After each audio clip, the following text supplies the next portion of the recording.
Okay, good morning. So, welcome sa Partnership and Corporate Accounting na subject natin. Um, uh, so you are a third year BSOA. So if you have a backlog, kung meron kayong naka-enroll kayo nung last sem, I hope na tapos nyo na yung mga lessons ninyo. Okay? So, our topic for today is all about the review of basic accounting. So, noong second year kayo, tapos nyo na yung fundamentals of accounting. Now, dito, ngayong third year na kayo, papag-aralan naman natin ng partnership and corporate accounting. So, sa lesson 1 natin, i-review lang natin yung basic accounting na pinag-aralan nyo noong kayo ay second year. Okay?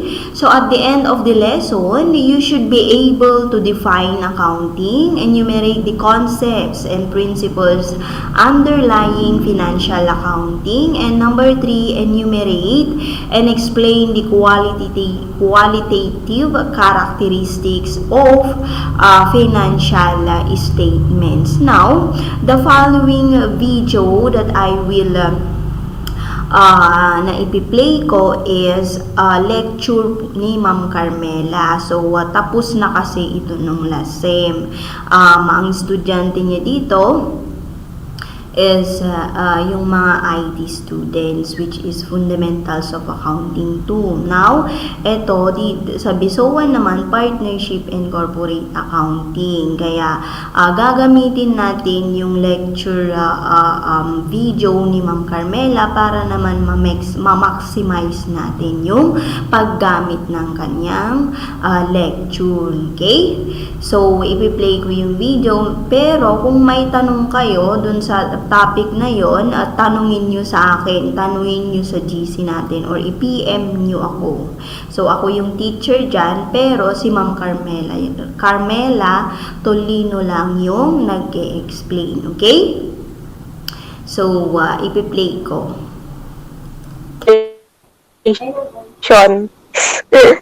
Calculation. Yun lang, yung natandaan mo doon.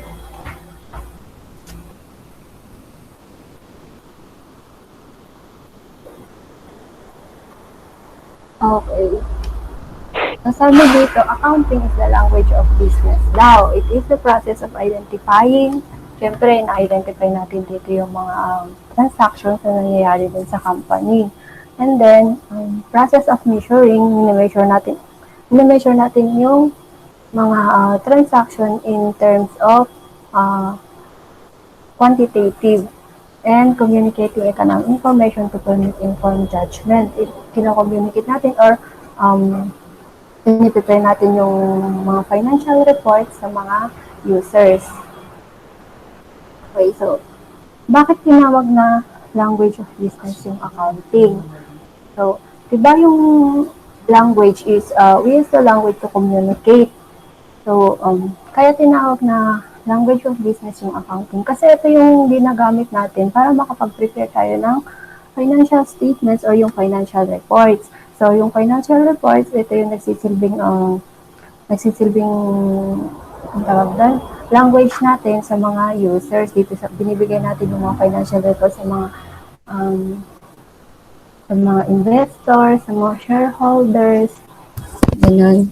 Ito yung ginagamit natin para maiparating natin o maipakita natin sa kanila kung ano ba yung standing ng business, kung nalulugi na ba siya, gano'n, or kung ano ba yung flow ng cash dun sa company, saan ginamit yung mga cash, gano'n. And para maipakita natin kung ano yung accounting process ng isang company. Okay, so bakit kailangan natin ng financial information?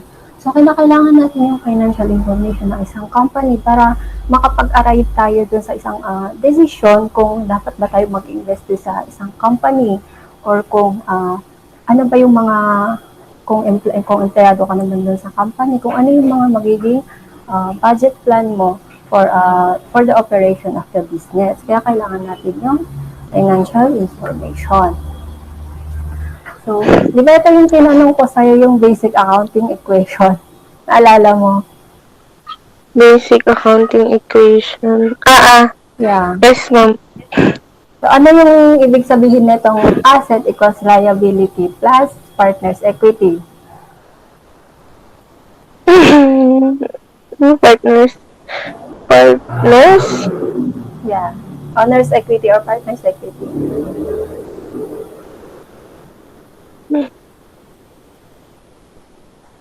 Hindi mo maalala. Ito, sabihin nito, dapat yung total asset ng isang company is equal sa pag pinag-add natin yung liabilities tas owner's equity natin is dapat equal siya dun sa total amount ng asset natin. Diba yung binalanse pa nga natin nung nagpaturo ka doon? Sinabi ko din sa'yo kung ano yung asset, ano yung asset.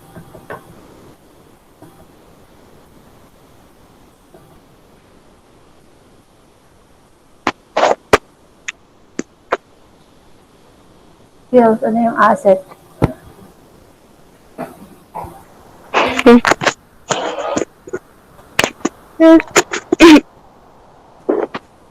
Ano, sirit na ba? Diba sabi ko asset, ito yung mga ari-arian natin, yung mga pagmamayari natin, mga properties natin. Halimbawa ng asset ng isang company, yung cash, mga cash in banks, gano'n. Diba? Basta ang tatandaan mo pag asset, dapat may economic value siya na maibibigay sa company for either ngayon or for future benefits, gano'n. Mapapakinabangan natin yon gano'n. And ano yung liabilities? Sinabi ko din sa'yo ano yung liabilities.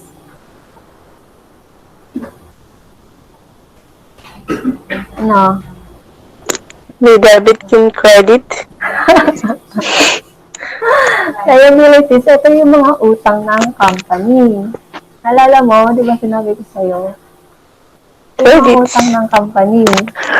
Di ba ang natatandaan mo yung normal balance ng liabilities, which is credit.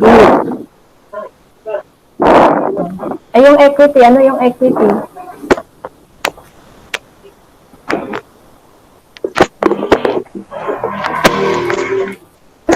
Ano yung equity?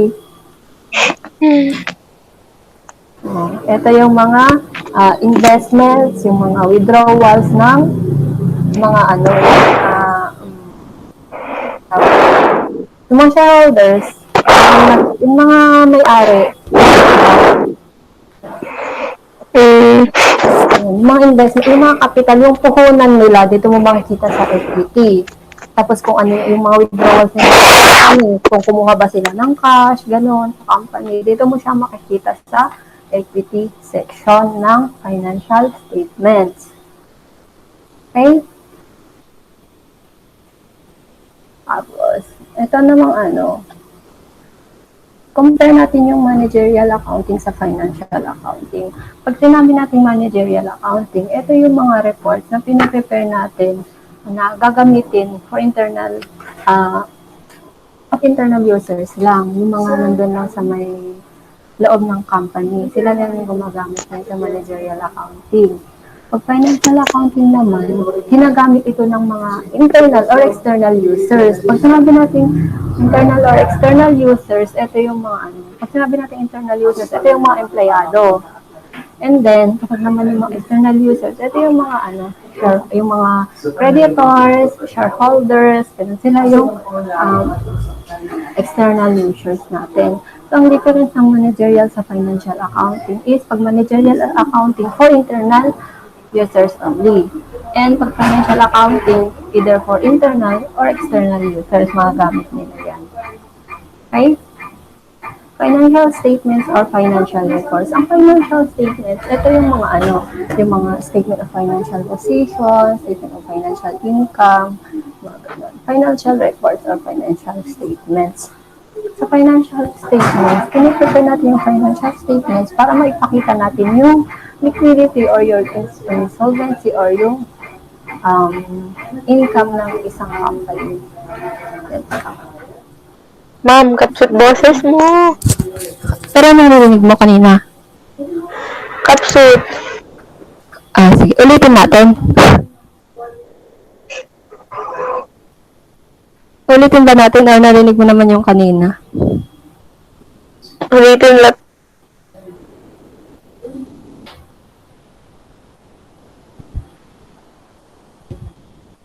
Ulitin natin from the top.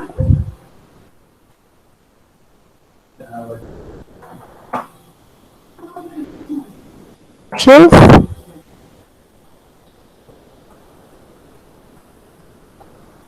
Hello, Sheila.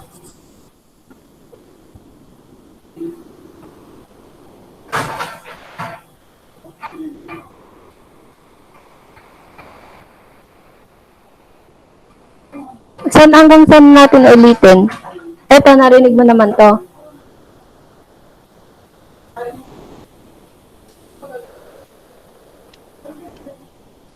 Narinig mo to? Haan? Yes, ma'am. Okay. Naman lang yun. Okay. Haan.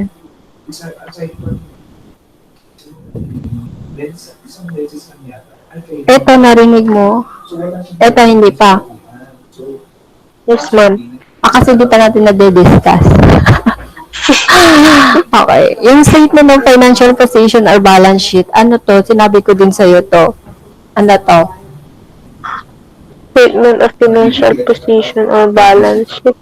Yeah.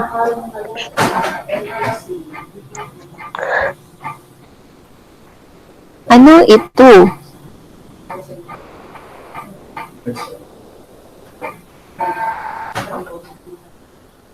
Diba, statement of financial position, dito natin makikita yung asset, yung liabilities, and yung owner's equity.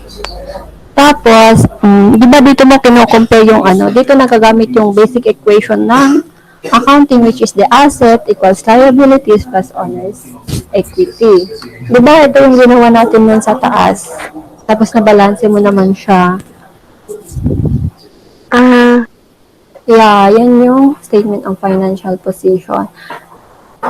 Tapos, dito sa statement of financial position, dito natin makikita yung mga ari-arian ng isang company, yung mga utang nila, at saka kung magkano yung mga investment ng mga owners. Tapos, yung income statement naman, dito natin makikita yung mga expenses, saka revenue ng isang company. Yun yung tinatawag nating net income, yung revenue. Ayun. So, dalawa lang dapat yung makikita mo sa statement of income, which is yung expenses and yung revenue.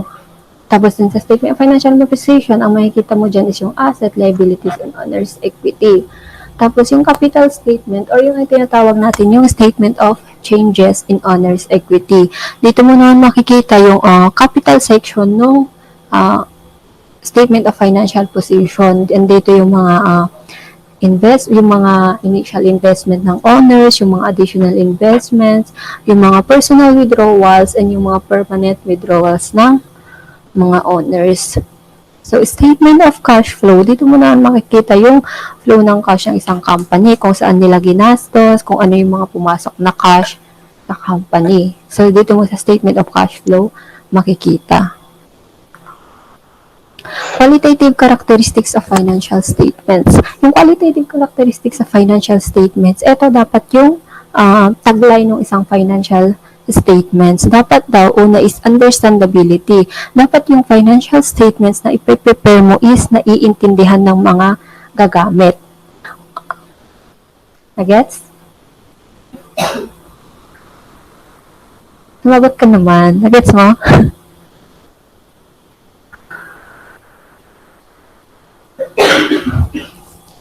Ayan.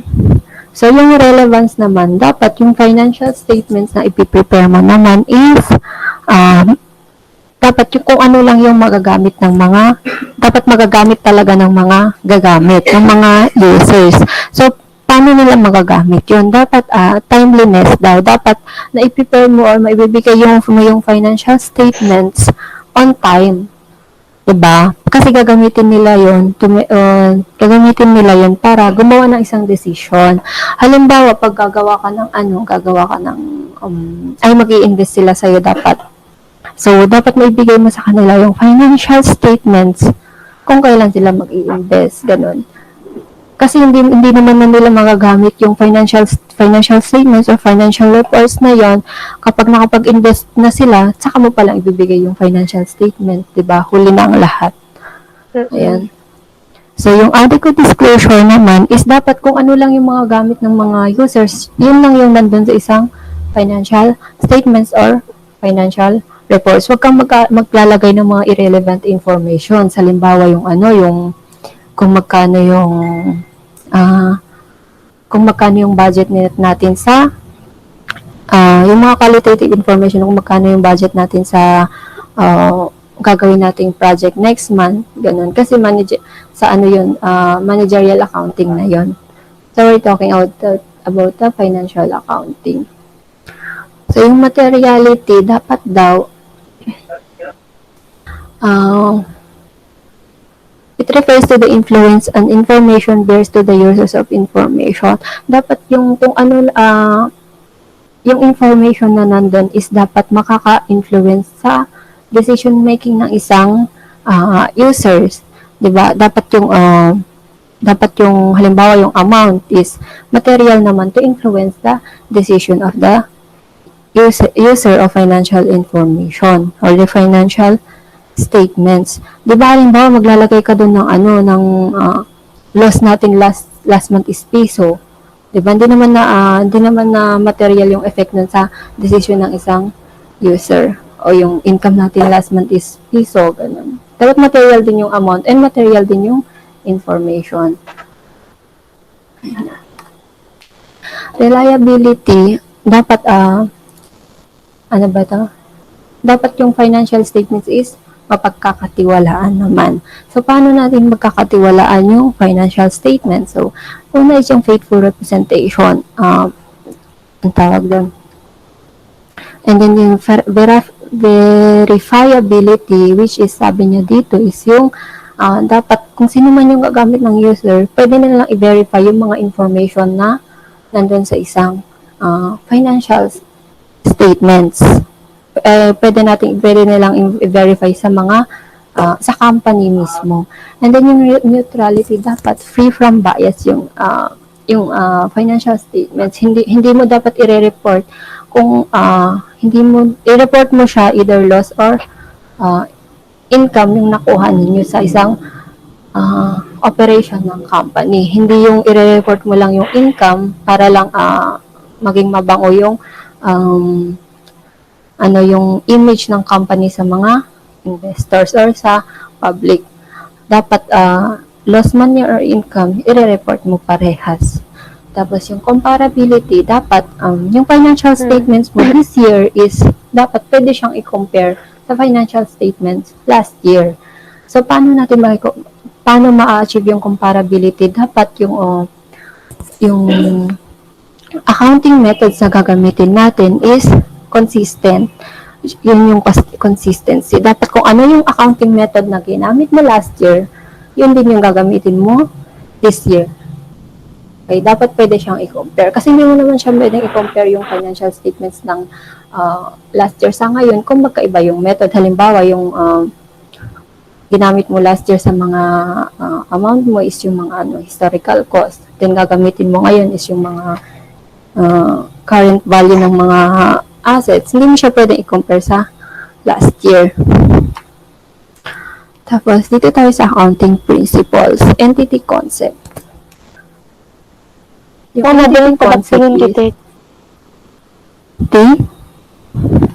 Let's see. Nagita tech. Yeah. Ayan, okay na. Ma'am. Okay.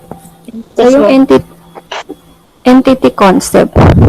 Yung sabi dito sa entity concept, dapat daw yung company is separate siya doon sa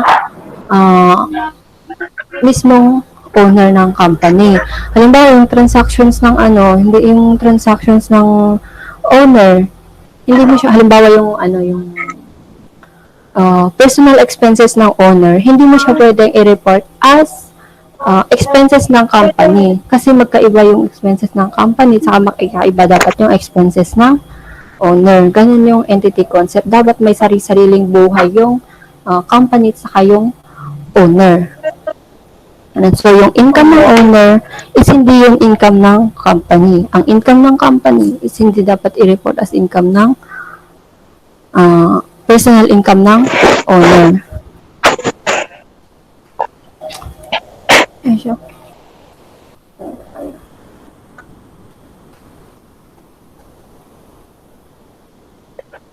Tapos,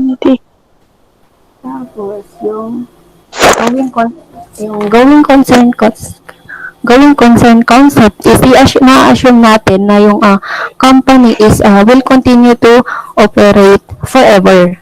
Hindi natin i-assume natin na hindi siya mag-fulfill or hindi siya mag-i-stop ng operation. Hindi natin alam kung kailan siya mag-ooperate. So, i-assume natin na hindi siya mag-i-stop ng operation. Yan yung going concern concept. Yung life ng company is forever, hindi mag-i-stop. Ganon. Yung monetary principle naman, dapat yung mga informations na money is used as a basis of measuring accounting values. So, yung mga accounting informations natin, yung mga transactions natin is ang tawag doon, expressed in monetary value. So, hindi mo siya pwedeng lagyan ng yung mga barter, ganon. Hindi mo siya pwedeng lagyan ng qualitative value yung transaction. Magbe-base tayo sa monetary value. Tapos, exchange price principle. Cost is the price. Ano ba ito? Oh my God. Asset, liabilities, capital, income, and expenditures are measured based on cost. Cost is the price established at the time transaction took place and is used as basis because it is simple, objective, and fixed. Accounting period. Ang accounting period natin is either, may iba-iba tayong accounting period, either calendar year or calendar method.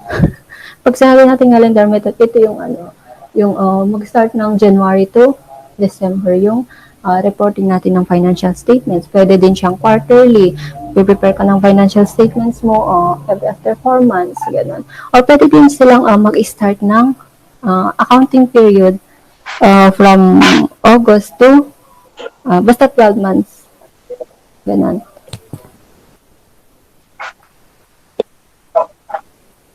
Tapos yung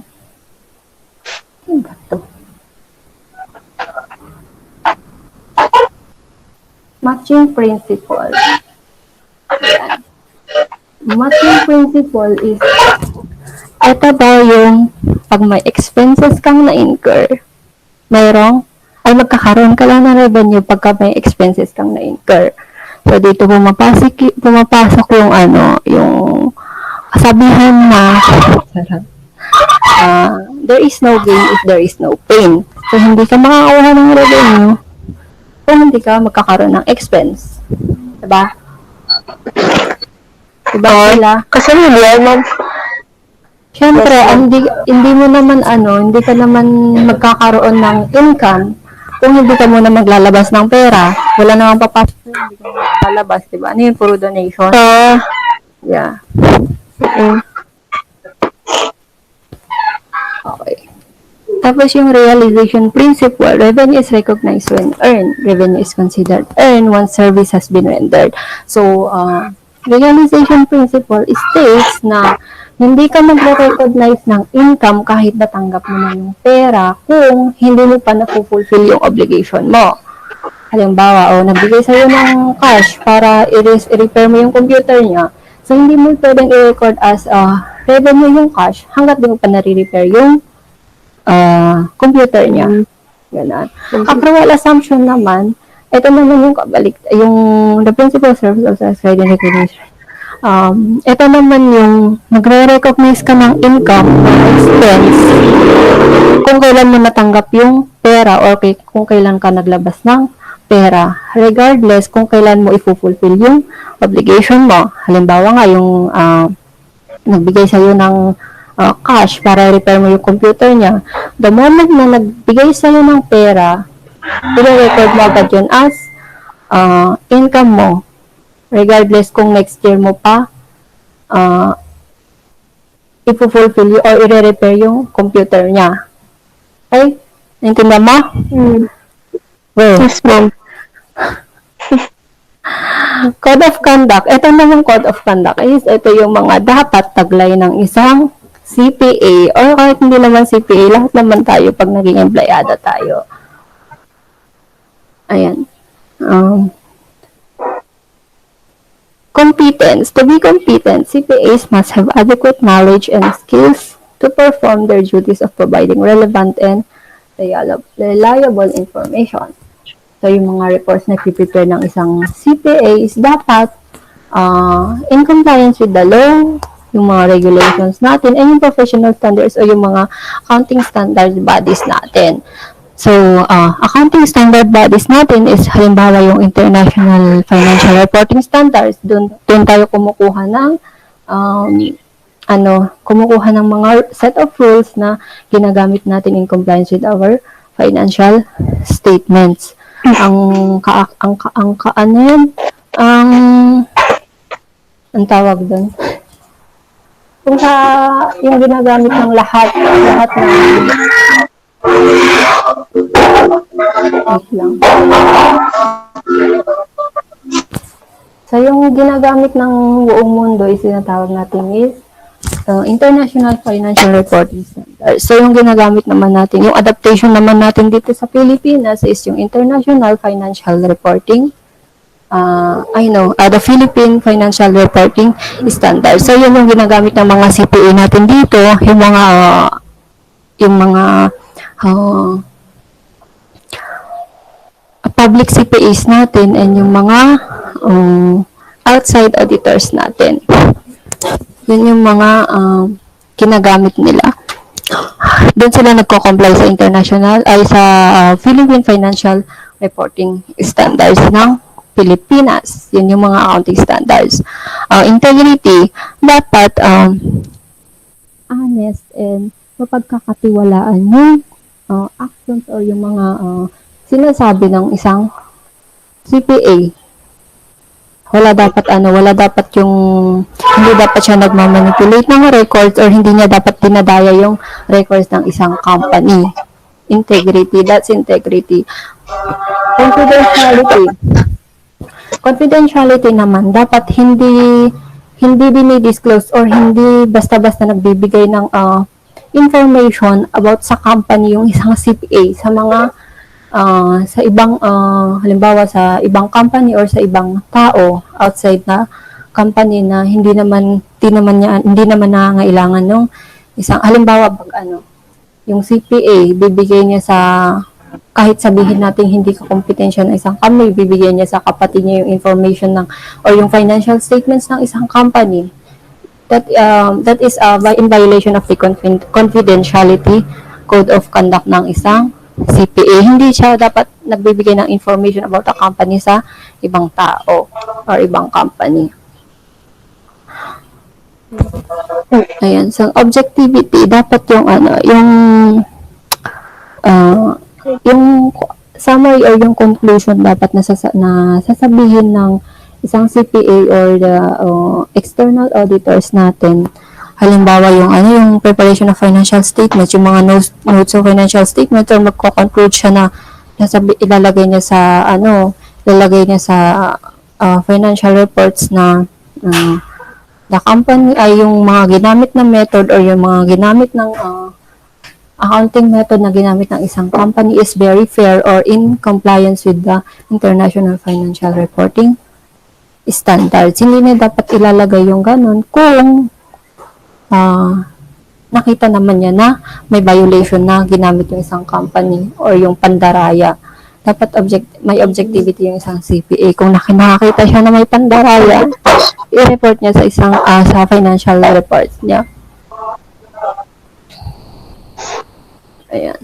Sa accounting cycles, ito naman yung kung paano tayo nagre-record, yung mga steps in recording business transactions. Ito yung mga steps kung paano tayo nag-arrive sa financial statements ng isang company.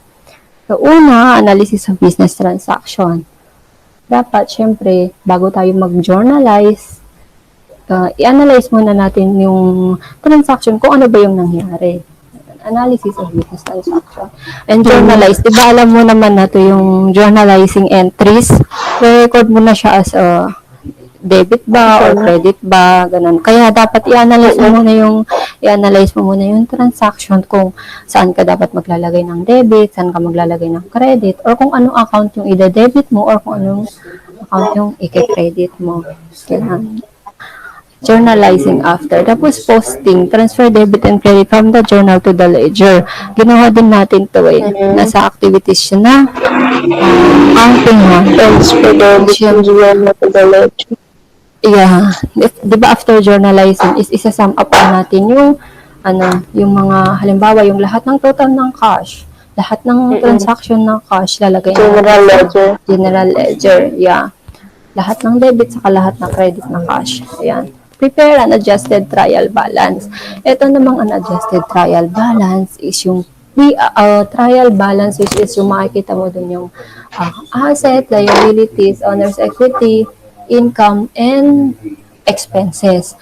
Ilalagay mo dun sa may trial balance mo, tapos tatry mo siyang balansehin. An adjusted trial balance kapag hindi mo pa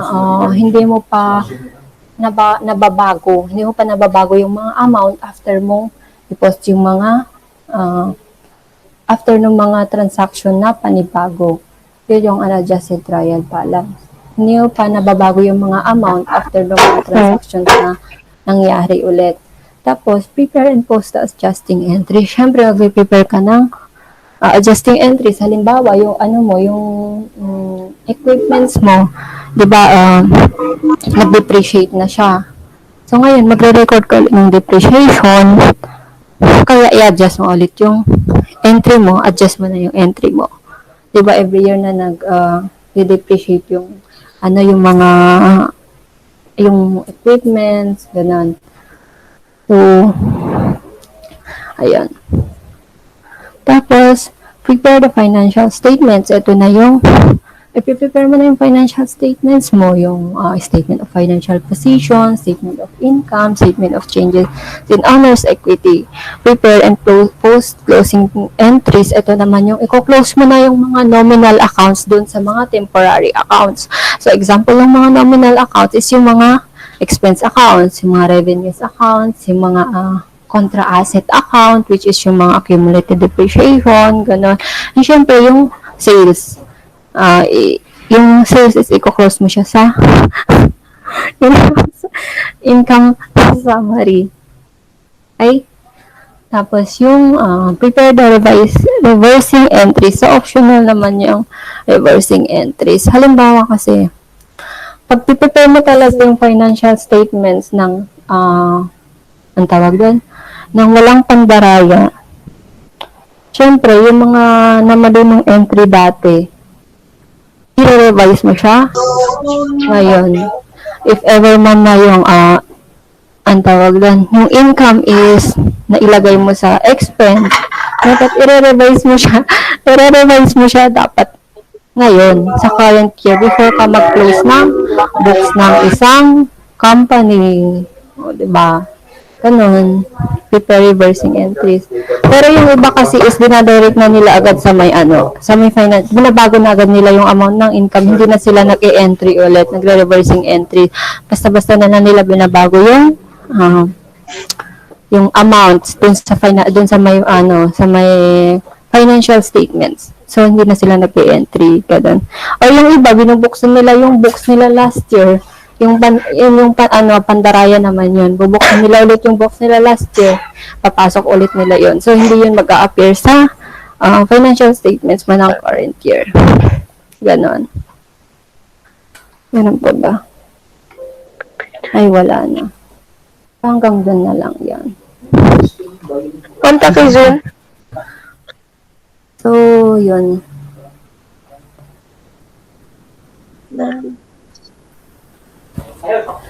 nga pala, i-review kita.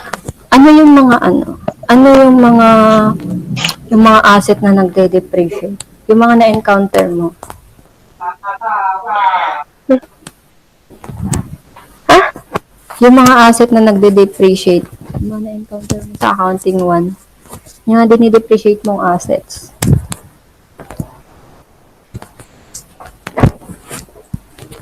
Hindi ka muna.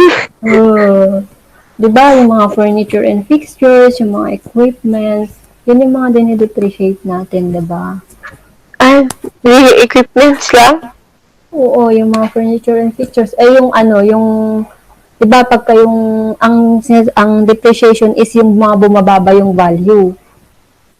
Nagde-depreciate kung mababa yung value. Eh, paano pag yung yung land, yung lupa, nagde-depreciate ba yun? Bumababa ba yung value ng lupa?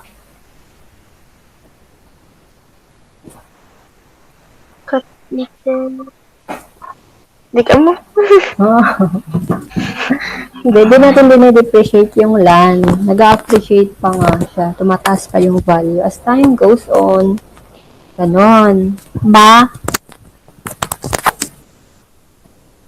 Tapos nga pala dun sa depreciation, pag nagde-depreciate ka, dapat yung value ng asset is hindi bumaba ng piso after nung depreciation. Dapat may matirang piso pa din na value ng asset pagkatapos mo mag-depreciate lahat. Hindi naman totally mawawalan ng value yung asset. Okay, going back. So, napanood na natin yung explanation ni Ma'am Carmela sa lesson 1. And now, let's go to your requirements. So, ang requirements ninyo sa lesson 1 is for your activity 1, identify the answer. Ayan, identify the answers by choosing a letter inside the box. So, nandito siya. So, identification lang yan. So, sa activity 2 naman, write true if the statement is true. If the statement is false, do not write false. Instead, replace the underlined word or words to make the statement true. Okay?